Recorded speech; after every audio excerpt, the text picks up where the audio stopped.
छात्रों को गुमराह कर रहा विपक्ष, राजनाथ सिंह बोले उनकी हर चिंता सुनना हमारी जिम्मेदारी।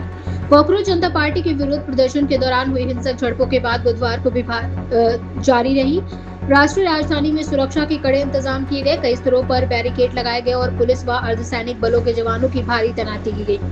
वहीं विपक्ष भी सरकार पर हमलावर है। इस बीच रक्षा मंत्री राजनाथ सिंह का बड़ा बयान सामने आया है। राजनाथ सिंह ने कहा कि दिल्ली में जारी विरोध प्रदर्शन गंभीर चिंता का विषय है। ये अत्यंत दुर्भाग्यपूर्ण है कि हमारे देश के छात्रों और युवाओं को कुछ लोग अपने राजनीतिक स्वार्थों की पूर्ति के लिए एक राजनीतिक औजार के रूप में इस्तेमाल करने का प्रयास कर रहे हैं। रक्षा मंत्री ने कहा कि प्रधानमंत्री नरेंद्र मोदी के नेतृत्व में हमारी सरकार विद्यार्थियों और युवाओं की आकांक्षाओं को पूरा करने और उनके कल्याण के प्रति पूरी तरह प्रतिबद्ध है। उन्होंने कहा कि हमारे छात्रों की हर चिंता को सुनना और उसका समाधान करना हमारी जिम्मेदारी है। मुझे पूर्ण विश्वास है कि भारत के जागरूक, परिपक्व और विवेकशील युवा ऐसे भ्रामक प्रयासों को भली भांति समझते हैं और वो प्रगति, विकास तथा राष्ट्र निर्माण के मार्ग को ही चुनेंगे।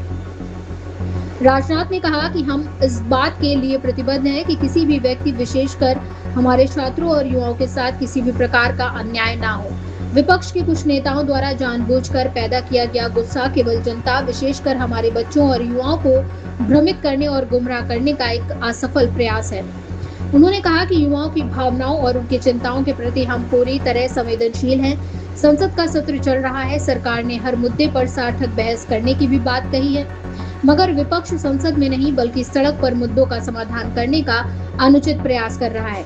रक्षा मंत्री ने कहा कि लोकतंत्र में मुद्दों पर चर्चा करने की जगह संसद भवन है, जहां विपक्ष अपनी बात कहने के लिए स्वतंत्र है। इसलिए यदि विपक्ष गंभीर है तो मौजूदा मॉनसून सत्र को सुचारू रूप से चलाने में व्यवधान न उत्पन्न करें और संसद में ही सभी मुद्दों पर देश का ध्यान आकर्षित करें।